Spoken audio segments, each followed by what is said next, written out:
Okay, तो last में हम लोगों ने क्या देख लिया था कि जब भी ऐसे लिखा हुआ है y dx और इसका इंटीग्रेशन, तो इसका मतलब क्या है कि अगर हम y एक्सिस और ऐसे dx ऐसे लिखा हुआ है तो y और x इसके इक्वल जो भी आएगा वो एरिया करस्पॉन्ड करेगा किस चीज का, एरिया y x कर्व। ये समझा था हमने। अब इसका हमारे फिजिक्स में क्या यूटिलाइजेशन है वो हम ध्यान समझते हैं। ये पहले रीड करना आपको समझ में आ गया। मैं फिर बोल रहा हूँ कि अगर जब भी ऐसे कहीं लिखा हुआ है इंटीग्रेशन ऑफ y dx, इसका मतलब क्या है कि जब भी हम इंटीग्रेशन ऑफ y dx करेंगे तो ये चीज क्या देगी हमें, ये चीज हमें देगी एरिया। किसका एरिया, y और x कर्व का एरिया। ठीक है, जैसे कि अब समझते हैं एप्लीकेशन इसका कि हमारे लिए क्या काम है। फिर मैं आपको इस कॉन्सेप्ट से IIT JEE में या नीट में आए हुए कई सारे क्वेश्चंस कराऊंगा जो आप 2-2 3-3 लाइन में कर दोगे। ठीक है, हमने पता है कि जैसे हम बात करें वेलोसिटी, तो वेलोसिटी या फिर हम बेसिक से ही बात कर देते हैं, वेलोसिटी से स्पीड से स्टार्ट कर लेते हैं। v सिंपल v लिख रहा हूँ तो स्पीड आप चाहो तो वेक्टर मैग्नीट्यूड लगा सकते हैं।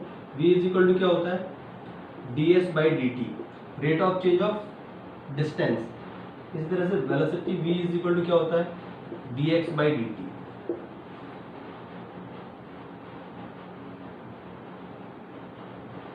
फर्स्ट पॉइंट, सेकंड पॉइंट, इन दो पॉइंट्स पर थोड़ा एनालिसिस करते हैं। जैसे v is equal to ds by dt लिखा हुआ है, ये ds बाई dt क्या चीज है। आप ध्यान से देखो तो हमने अभी लास्ट लेक्चर में दो चीजें पढ़ी थी, एक स्लोप भी पढ़ा था। स्लोप क्या चीज था, dy बाई dx, मतलब y और x का जो ग्राफ था ये dy बाई dx लिखा होता था इस तरह से।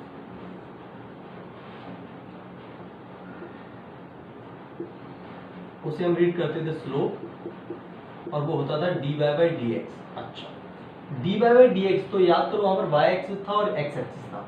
इसी तरह से अगर यहाँ पर ये चीज को हम रीड करने की कोशिश करें जरा सी, तो ये क्या लिखा हुआ है, rate of change of distance, ये लिखा हुआ है। बट इसको मैथमेटिकली रीड करने की कोशिश की हमने तो अच्छा, ये v कौन सी v है, इंस्टेंटेनियस स्पीड। क्या हम ऐसा बोल सकते हैं कि डिस्टेंस टाइम ग्राफ का स्लोप रिप्रेजेंट करता है इंस्टेंटेनियस स्पीड को। ध्यान समझना, इंपॉर्टेंट कॉन्सेप्ट है और ऐसा बहुत जगह पर मिलेगा। एक्सेलरेशन में भी तो सेम बात अप्लाई होगी, इसलिए बोलो उसको पहले कॉन्सेप्ट समझो। ये रीड करना समझ में आया, dy बाई dx, इसका मतलब क्या है, slope of y x graph, जिसे रिप्रेजेंट कैसे करेंगे, m से। बट मैं कह रहा हूँ इसको मैथमेटिकली लिखते हैं, इसको भूल जाओ फिजिक्स में क्या एप्लीकेशन है। हम ऐसा तो लिखते हैं ना, ds by dt, rate of change of distance with respect to time is known as instantaneous velocity. तो इसको ग्राफिकल वे में कैसे रीड किया, तो अगर मैं इसको भूल जाऊँ थोड़ी देर के लिए और मैं इसको रीड करने जाऊँ तो मैंने कहा यार ये तो ऐसा लग रहा है कि ds by dt dy by dx, मतलब डिस्टेंस और टाइम ग्राफ का जो स्लोप होगा वो किसको रिप्रेजेंट करेगा, इंस्टेंटेनियस वेलोसिटी को रिप्रेजेंट करेगा। ठीक है, क्योंकि dy बाई dx किसके इक्वल होता है, स्लोप के। मतलब ये भी क्या चीज है, एक तरह का स्लोप ही तो है। ये किस ग्राफ का स्लोप था, y x ग्राफ का स्लोप है। ये किसको रिप्रेजेंट कर रहा है, ds बाई dt। ये डिस्टेंस और टाइम ग्राफ के स्लोप को रिप्रेजेंट कर, तो स्लोप को ही रहा है। बट s और t मतलब डिस्टेंस और टाइम ग्राफ का स्लोप किसके इक्वल है, यहाँ लिखा हुआ है इंस्टेंट, तो इंस्टेंटेनियस स्पीड। इसका मतलब ग्राफ के जो भी क्वेश्चंस होंगे, सोचिए ग्राफ गिवन है आपको डिस्टेंस और टाइम के बीच में, और मैं आपसे इंस्टेंटेनियस स्पीड पूछूं तो आपको सिर्फ क्या निकालना है, स्लोप। और स्लोप जानते हो कैसे निकालते हैं, स्लोप कैसे निकालते हैं, tan theta is equal to y2 minus y1 upon x2 minus x1 या फिर dy by dx। Simple, clear है। चलो अभी और करेंगे तो और क्लैरिटी आएगी। इसी तरह से ये क्या चीज था, वेलोसिटी, मतलब डिस्प्लेसमेंट टाइम ग्राफ का स्लोप क्या रिप्रेजेंट करेगा, वेलोसिटी। आप चाहते हैं लिख लिया करो अपने वर्ड्स में, है ना। नोट्स हम अपने लिए बना रहे हैं, किसी और के लिए तो बना नहीं, तो हम आप चाहते हैं लिख लो कि slope of displacement time graph will provide v instantaneous, मतलब इंस्टेंटेनियस वेलोसिटी। क्लियर है। इसी तरह से सोचो third point, acceleration is equal to क्या होता है, dv वेक्टर अपॉन dt। तो सोचो वेलोसिटी टाइम ग्राफ का स्लोप क्या देगा आपको? एक्सेलरेशन। जाहिर सी बात है, कौन सा एक्सेलरेशन? Instantaneous acceleration. क्लियर है मेरी सारी बातें? ठीक है। अब हमें एक बात समझ में आ गया कि जब भी डी बाय कुछ भी लिखा हुआ है, इस फॉर्मेट में लिखा हुआ है, तो ये चीज को हम क्या रीड करेंगे? इस चीज को slope of this and this curve, और जिसके इक्वल लिखा होगा वो उसको रिप्रेजेंट करेगा।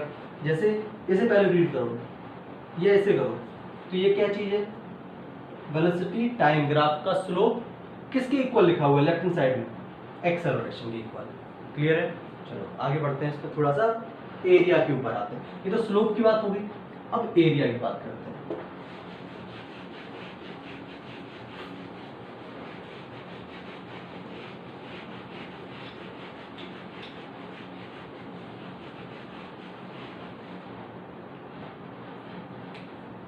अभी भी हमने देखा कि अगर एरिया देखना है और एरिया ऐसे लिखा होता है y इंटू डी एक्स, तो मैंने कहा थोड़ा सा लॉजिक लगाया। Velocity is equal to dx by dt होता है, ठीक है। तो अगर मैं dx is equal to v vector dt लिख दूं और इधर इंटीग्रेशन लगा दूं, इधर भी इंटीग्रेशन लगेगा, कुछ देर के लिए इसे हाइड कर लो, इसे मत सोचो, और इस चीज को इस चीज से कंपेयर करो। तो क्या मैं, अच्छा ये चीज को जब भी आप देखोगे आप, तो आपके मन में क्या आ जाएगा कि ये क्या देगा? एरिया देगा। किसका? y-x कर्व का। तो जब मैंने ये देखा, फिर मेरे दिमाग मेरे सामने एक सिचुएशन आई, तो मैंने कहा इसको मैं तो कुछ और रीड करूंगा। मैं क्या रीड करूंगा? तो आपने बोला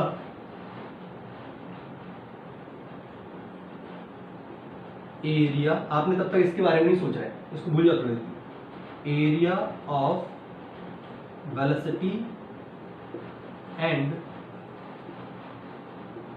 टाइम ग्राफ। अभी सिर्फ कॉन्सेप्ट समझ लो, एप्लीकेशन सिखाऊंगा तो एकदम 110% पूरे क्लियर हो जाएगा आपको। अभी रीड करना तो सीखे, तभी तो एप्लीकेशन आएगा। तो area of velocity and time graph clear है, ये चीज रीड करना सीख ली। फिर हमने लेफ्ट हैंड साइड पे नजर मारी। लेफ्ट हैंड साइड में क्या लिखा हुआ है? dx। dx का इंटीग्रेशन क्या होगा? x, और उसमें लिमिट भी तो रखोगे, फाइनल माइनस इनिशियल। अल्टीमेटली मिलेगा क्या? एक डिस्प्लेसमेंट। ये चीज क्या थी? वेलोसिटी। तो मिला क्या? डिस्प्लेसमेंट। अब ये चीज रटाते हैं लोग, ये रटने की बात है, खुद सोचो क्या ये चीज रटने की है। आज रट लो, कल भूल जाओ। लोग रटाते हैं ऐसे, आपको कई बुक्स में ऐसे मिलेगा शॉर्ट ट्रिक। अरे इसमें क्या शॉर्ट ट्रिक है? तो कॉन्सेप्ट है ना। तो ऐसे तो बहुत सारी चीज बन जाएंगी। और मैं बताता हूँ आपको, तो स्टूडेंट को रटते हुए आप देखोगे बाहर कहीं, area of velocity and time graph will represent the displacement. अरे ये तो कुछ भी कोई बता देगा। क्लियर है? चलो और देखते हैं। सेकंड पॉइंट, आपके सामने ऐसी सिचुएशन आ गई, ये एक्सेलरेशन है। जाहिर सी बात, कौन सा एक्सेलरेशन? जब भी dx बाई dt होता है तो याद करो क्या चीज होती थी? इंस्टेंटेनियस होता था। कंफ्यूज मत हो ना इसमें। Instantaneous velocity is equal to, मैं हटा देता हूँ, dv वेक्टर बाई dt। हमें पता होना चाहिए इंस्टेंटेनियस है, d वेक्टर बाई dt। तो मैंने कहा इसको ऐसे लिख लो, dv vector is equal to a vector dt। ठीक है, इंट्यूशन लगा दी। रीड करो इसे, ये क्या चीज है? हमने रीड किया। ये क्या देगा आपको? ये देगा area of acceleration and time graph. फिर हमने देखा ये dv क्या चीज है? dv का इंटीग्रेशन क्या आएगा? v, और लिमिट क्या सब्स्टिट्यूट करोगे इसमें? v इनिशियल से लेके v final.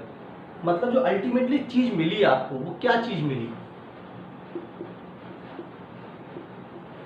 Change in velocity. इसका मतलब area of acceleration time graph, acceleration time graph का जो भी एरिया होगा वो किसके इक्वल आएगा? चेंज इन वेलोसिटी के इक्वल आएगा। अब ये शॉर्ट ट्रिक बन जाती है। अब आपके मन में डाउट आ सकता है कि सर यहां चेंज इन क्यों नहीं लिख? आप यहां पर भी लिख लो। देखो, चेंज इन डिस्प्लेसमेंट का मतलब हुआ, ध्यान से, यहां पर आप लिमिट क्या लगाते? Initial position to final position. तो यहाँ क्या मिलता है फाइनली, dx का इंटीग्रेशन क्या होता है x, और उसमें लिमिट रखते हैं r final minus r initial. तो r final minus r initial, एक एक पॉइंट ध्यान से समझाऊंगा, पहले आप ये चीज नोट कर लो, फिर मैं बताता हूँ यहाँ मैंने चेंज इन डिस्प्लेसमेंट क्यों नहीं लिखा। ठीक है,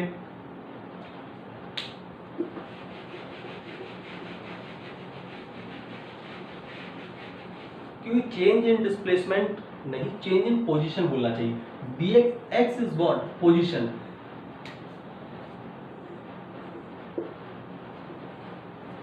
ये चीज क्लियर है कि ये आपको क्या देती, आपने स्क्रीनशॉट पर नोट कर लिया होगा। तो dx का इंटीग्रेशन x आता है, उसमें लिमिट रखते तो आता r final minus r initial.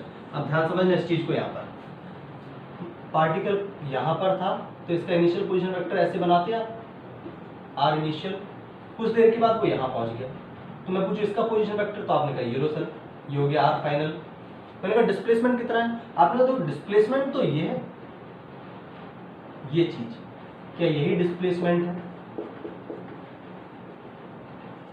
कुछ देर के लिए मैंने इसे r वेक्टर बोल दिया इससे। अब याद करो triangle law of vector addition, तो आप क्या लिखते हैं, दो वेक्टर एक ट्राइंगल की दो साइड को एक ही ऑर्डर में, मतलब दिस देखो एक ही ऑर्डर है, ये फिर ये, and third represent in opposite order, मतलब मैं लिख सकता हूँ r1 vector plus r vector is equal to r final vector, means r vector is what, r final minus r initial, and r final minus r initial is what, is equal to r। r क्या चाहिए, displacement, इसीलिए मैंने यहाँ पर displacement लिखा। आप चाहो तो यहाँ पर क्या लिख सकते हो, इस चीज को और क्या बोला सकता है, डिस्प्लेसमेंट को और क्या बोल सकता हूं मैं, change in position. I hope आपको कॉन्सेप्ट क्लियर हो गया होगा एकदम से, है ना। तो आप ये नोट करो। अब इसके आगे डिस्प्लेसमेंट और टाइम ग्राफ, अपने को बेसिकली 3 ग्राफ का एनालिसिस करना है, डिस्प्लेसमेंट टाइम।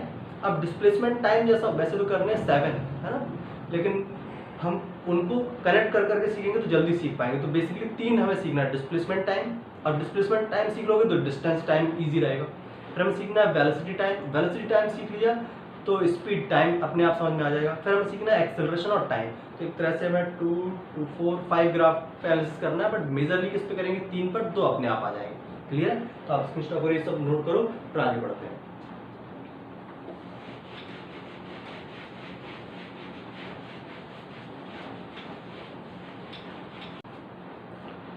अब आप ग्राफ डिस्कस करेंगे।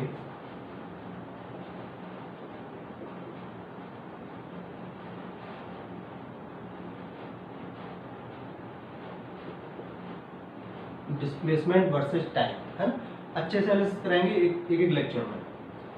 फर्स्ट ग्राफ, सबसे पहले हम ग्राफ को, जब भी ग्राफ लेना उसे रीड करने की कोशिश करो। ये एक्स एक्सिस पर आपका यहाँ पर हमने डिस्प्लेसमेंट ले लिया और ये टाइम टी ले लिया। ये एक्स एक्सिस नहीं है, ये एक्स क्या चीज है, कंफ्यूज ना हो बिल्कुल।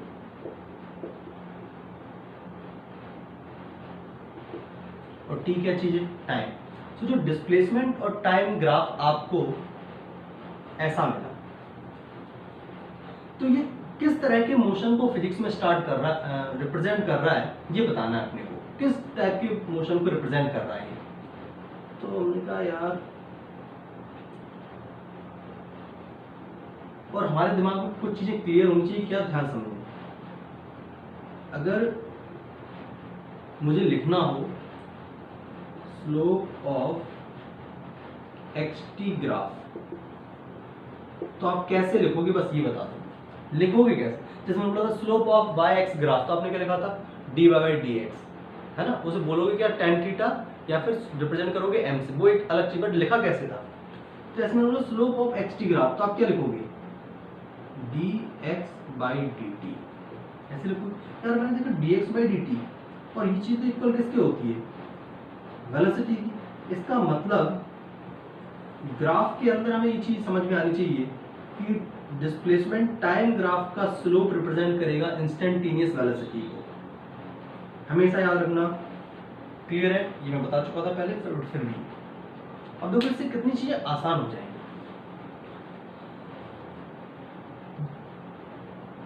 ये जो चीज, अच्छा इसको थोड़ा सा साइड में एक चीज और समझ लो। अगर मैंने आपसे बोला ये एक ऐसी लाइन है, इस लाइन का स्लोप, इससे इसको भूल जाओ, इसको सिर्फ समझो, ये एक सिचुएशन और एक ये सिचुएशन, ये तो अपना y एक्सिस है और ये अपना x एक्सिस है, ये भी अपना y एक्सिस है और ये भी अपना x एक्सिस है। मैं दोनों सिचुएशन में सिर्फ आपसे स्लोप जानना चाहता हूँ, इसमें भी स्लोप समझना चाहता हूँ, इसमें भी स्लोप समझना चाहता हूँ। हाँ, कई तरीके से बता सकते हैं हम, ध्यान समझना। जब भी लाइन ऐसी होती तभी तो कोई स्लोप होगा, तभी तो स्लांट होगा। वैसे तो समझ में आ ही रहा है स्लोप क्या है, 0। बट इसको हमें एक चीज पता है, स्लोप किससे रिप्रेजेंट करते हो, tan थीटा से। ठीक है, ध्यान समझना। tan थीटा कितना है यहाँ पर, थीटा क्या था, x एक्सिस से बनने वाला एंगल।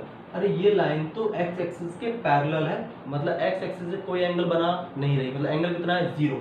और एंगल 0 है मतलब क्या लिखेंगे, tan 0। और tan 0 कितना होता है, 0। मतलब इस लाइन का स्लोप क्या है, 0। क्लियर है।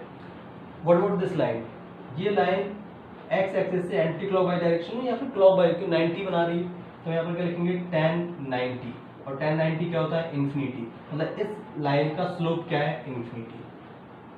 क्लियर है। तो ये दो चीजें आप कहीं भी नोट कर लो, जहां पर भी आपको मन लगता है उसमें क्या दिक्कत है। ठीक है, चलो come to the back point, इसी प्रीवियस पॉइंट पे अपने आते हैं जो हमारे काम का है। स्लोप ऑफ xt ग्राफ, ये हमने लिख लिया। अब इस चीज पे ध्यान दो, मैंने आपसे पूछा ये ग्राफ किस टाइप के मोशन को रिप्रेजेंट कर रहा है, तो मैं खुद से इस चीज को कनेक्ट करके देखो और इससे मिक्स करो इसको। हमने देखा कि यार xt ग्राफ है, xt ग्राफ का स्लोप जो होता है वो क्या रिप्रेजेंट करता है, xt ग्राफ का स्लोप इंस्टेंटेनियस वेलोसिटी रिप्रेजेंट करता है। ठीक है, तो xt ग्राफ में इसका कोई स्लोप ही नहीं, मतलब वेलोसिटी क्या है, 0। और वेलोसिटी 0 है, इसका मतलब particle is at rest. Exactly, बस सिंपल। अब इतना सब मैथमेटिकली एनालिसिस किया, अगर थोड़ा सा कॉन्सेप्चुअली समझ लेते तो ध्यान समझना। मैं यहाँ पर खड़ा हुआ हूँ और 10 मिनट तक यहीं पे खड़ा हूँ, तो मेरा 10 मिनट के अंदर डिस्प्लेसमेंट क्या है, 0 है ना। ग्राफ में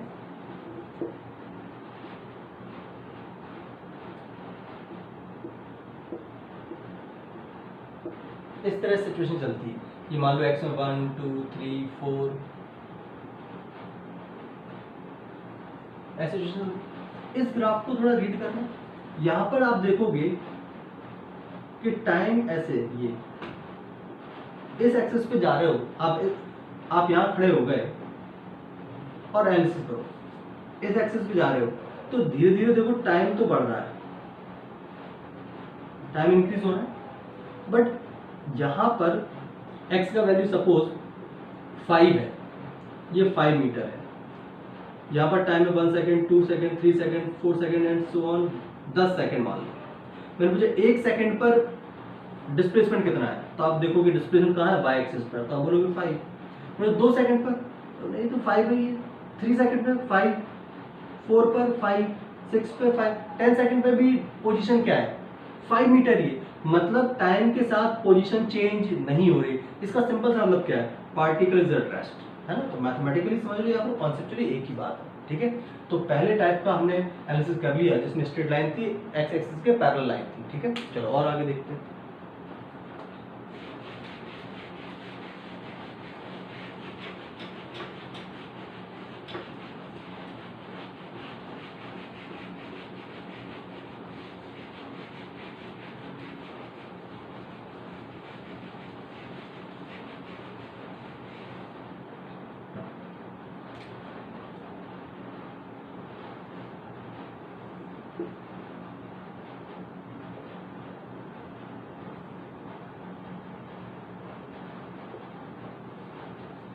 थीटा लेस देन 90 दिख ही रहा है, बनाने की जरूरत नहीं है। और वापस से अपना डिस्प्लेसमेंट और टाइम ग्राफ है, आपको मोशन का बस एनालिसिस करना है, किस टाइप का मोशन है। पहली बात, क्या पार्टिकल ओरिजिन से स्टार्ट हो रहा है, नहीं, देख क्लियरली दिख रहा है ओरिजिन से कोई डिस्टेंस है, ये तो समझ में आ गई। अब मुझे पता है कि डिस्प्लेसमेंट टाइम ग्राफ का स्लोप क्या है इस पार्टिकल। अच्छा, ये क्या चीज बना दी मैंने, एक चीज ध्यान से समझे। अगर मैंने ऐसे लाइन बनाई, इसका मतलब ये है कि ये लाइन एक मोशन को रिप्रेजेंट कर रही है, स्ट्रेट लाइन मोशन को। ये तो बस मैंने एंगल बनाने के लिए लाइन ड्रॉ की, ये लाइन में समझ लेना, इस लाइन की बात कर रहा हूं, कुछ एंगल बन रहा है। मैंने कहा ये जो लाइन रिप्रेजेंट कर रही है स्ट्रेट लाइन मोशन, वो तो ठीक है, बट किस टाइप का मोशन है? तो मैंने पहला पॉइंट लिया, एक पॉइंट चाहो तो आप लिख लो जैसा भी आपको ठीक लगे। आप ये चीज पॉइंट आउट कर लो कि इस पार्टिकल का जो स्टार्टिंग पॉइंट है वो रीजन नहीं है, किसी पर्टिकुलर पॉइंट से स्टार्ट हो रहा है। सेकंड, हमें ये चीज पता है कि velocity sorry displacement time graph का जो स्लोप होता है वो वेलोसिटी को रिप्रेजेंट करता है। और अगर वेलोसिटी को रिप्रेजेंट करता है तो सोचो इसमें जो स्लोप है वो स्लोप कांस्टेंट है, वेरिएबल है। लॉजिकली सोचो, खुद से सोचो तो फील आएगी। तो हमें एक चीज समझ में आ गई कि डिस्प्लेसमेंट टाइम ग्राफ का जो स्लोप होता है वो क्या बता रहा था? वेलोसिटी।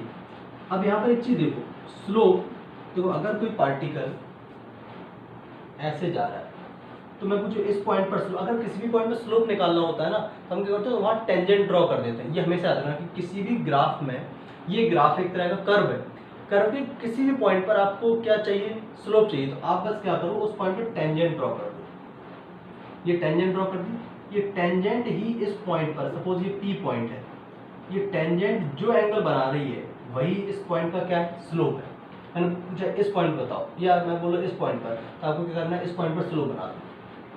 ये मान लो कोई पॉइंट है आर, तो ये टेंजेंट है, ये टेंजेंट ही क्या रिप्रेजेंट करेगा? इस आर पॉइंट पर इसका स्लोप बताएगा। ठीक है। अगर एक स्ट्रेट लाइन है तो उसका स्लोप कांस्टेंट है, वेरिएबल है?